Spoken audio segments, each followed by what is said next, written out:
Well, the N-word is one of the most contentious in the English language. Special correspondent Charlene Hunter-Gault explores its origins and use with Harvard Law School professor Randall Kennedy. It's part of our year-long Race Matters Solution series. Professor Kennedy, thank you for joining us. Thank you.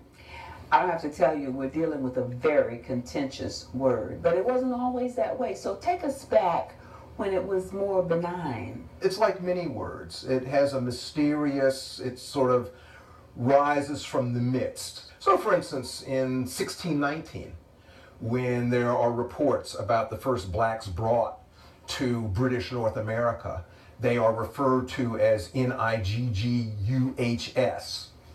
Well, it doesn't seem that that was meant in a derogatory way. It seems merely descriptive. When did it become the kind of word that is so controversial today? Go back and take a look at what some black writers were saying in the 1820s, the 1830s. They make mention of how white people would tell their children, if you don't behave, we're going to put you in the nigger seat. If you don't behave, we're going to make you sit with the niggers. That's why we know that by then the word had become a slur. So why are people like, very successful popular comedian like Larry Wilmore, who addressed the president with the word at the White House Correspondents' Dinner? So, Mr. President, I'm going to keep it 100. Yo, Barry, you did it, my nigga. But also a lot of the rappers and people, what don't they know? I mean, they're using it almost as a term of endearment. The infamy of nigger is a word that has been used to terrorize people, to put people down. But it has also been used in other ways. It's also been used as a way of putting a mirror up to racism. So Dick Gregory titled his first memoir, Nigger, an autobiography. Richard Pryor had a number of albums. That Nigger's Crazy, Bicentennial Nigger. Is he using nigger to put black people down? No, he's using it ironically. He's sometimes using it playfully. He's using it often as a mirror to shame racism.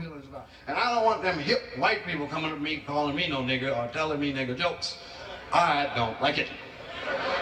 Then you've got people who have the idea of taking nigger back. So you have some people who say, well, nigger has been used to put us down. What we're going to do is grab this word and we're going to use it for our own purposes. But do they know the history of it? Well, one of the reasons I wrote a book about this was because I got the sense that there were, especially young people, who were using the word, who did not have an understanding of the history behind the word. So I spent 40 pages just giving instance after instance after instance of the way in which this word has been used to hurt black people. Mm-hmm. Hasn't it also been used against other ethnic groups, Chinese, Mormons, Jews? It's the atomic bomb of racial slurs. It is the racial slur that has been used in other contexts. So for instance, Palestinians, the niggers of the Middle East. The Irish, the niggers of Europe. This is a term that has been generalized around the world. If you want to put somebody down, analogize them to the nigger. Given the power of this particular word that we're discussing, the power of it to wound, what is the solution to that? I don't think there is a solution other than education. People ought to know that even if you were using the word without malevolence, even if you are attempting to use the word in an ironic way or as a term of endearment, there's always the problem of mistake. So I've gotten hundreds of emails over the years from white kids who say the following. I'm riding around with my black friends and we're listening to rap. Is it okay if I say nigger because we're shouting the lyrics of these rap songs?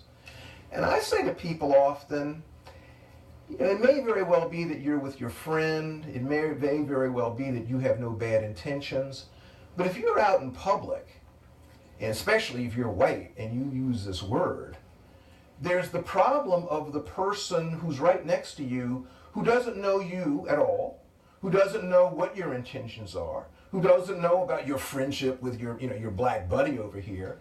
But as soon as the word nigger comes out of your mouth, this person slaps you, or worse. Simple prudence would dictate that you use this term very carefully, if ever.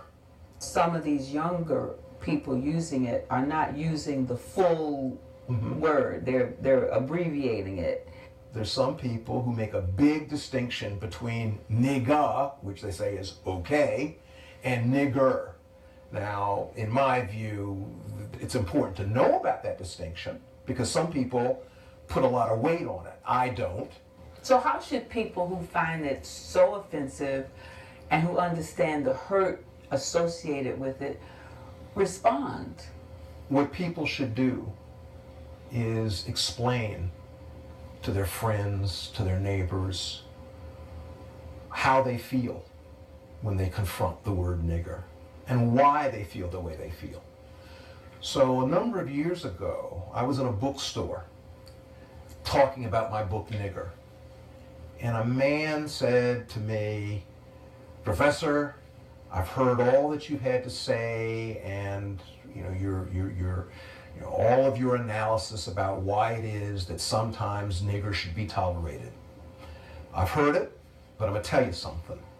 When I hear the word nigger, I remember when that word was used by people who would not allow me to vote and who put me at the back of the bus.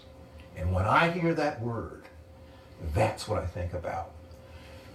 That was very powerful. Absolutely. That was very powerful. And what I said to him was, "Sir, I understand. I understand why you do not want to hear this word."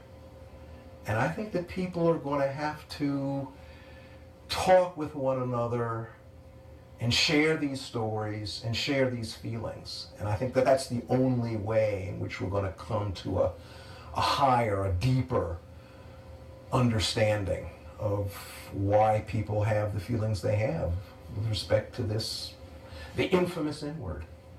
Well, Professor Randall Kennedy, I'm sure you're going to get some reactions to this, but thank you for joining us and being as honest as you've been. Thank you.